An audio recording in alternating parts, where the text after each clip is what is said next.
يلا بينا نعمل طاجن المكرونه باللحمه المفرومه زي بتاع المحلات بالظبط.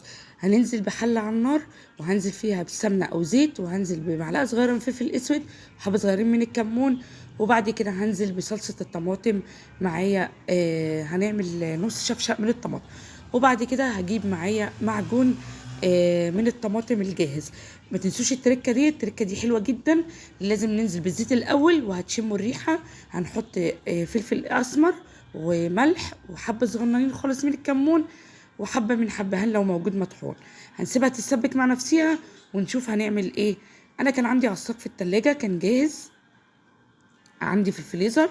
هنا جبت الطواجن، لو ما عندكيش طواجن اعمليه في صينيه عادي مفيش اي مشكله. هنا جبت الطواجن دهنتها بالزبده او بالزيت او بالسمنه المتوفر عندك اعملي.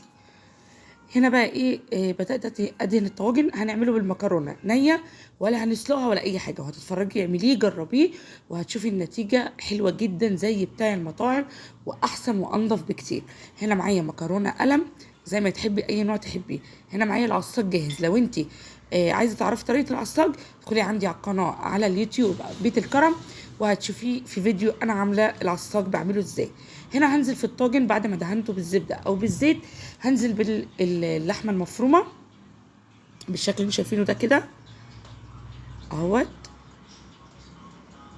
هنا معايا الطماطم بقى كانت بتتسبك على النار، ما تخليهاش تسبك قوي، يا دوبك بس يعني تاخد غلوتين واطفي عليها. هنا بقى حطي اللحمه المفرومه زي ما تحبي بالكميات اللي انت تحبيها. صدقوني اعملوا الطاجن المكرونه ده حلو جدا، هيعجبكم قوي، هيعجب اولادكم. وبالطريقه المكرونه دي احسن بكتير الف مره من المكرونه المسلوقه. انا جربت دي وجربت دي.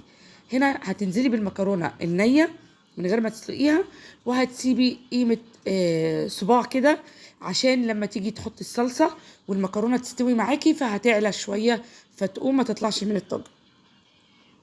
هنا خلاص كنت حطيت المكرونه، كانت الصلصه معايا جهزت، وهبدا انزل بالصلصه على المكرونه بالشكل اللي انتم شايفينه ده كده اهي. هبدا بقى ايه، امسك الطاجن كده زي ما انتم شايفين واهزه عشان الصلصه تنزل تحت.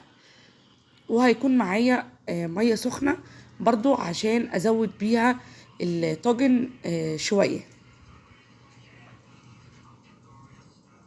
خلاص كده كنت جهزت الطواجن وولعت الفرن عندي سخن، وهولع الفرن على درجة حرارة 200. لو انت الفرن ما بيشتغلش عندك من فوق ومن تحت شغلي من تحت الاول، واللي فيه بورق فويل. لو ما عندكيش طواجن اعملي في الصينية.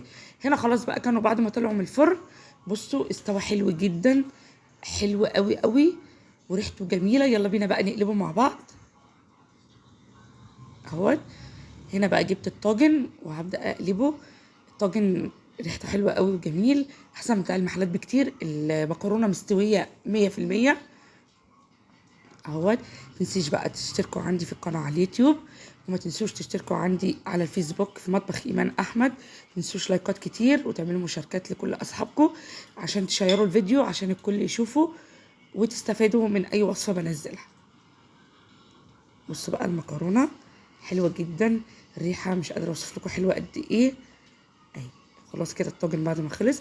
اشوفكم ان شاء الله في فيديو جديد ووصفة جديدة. مع السلامة.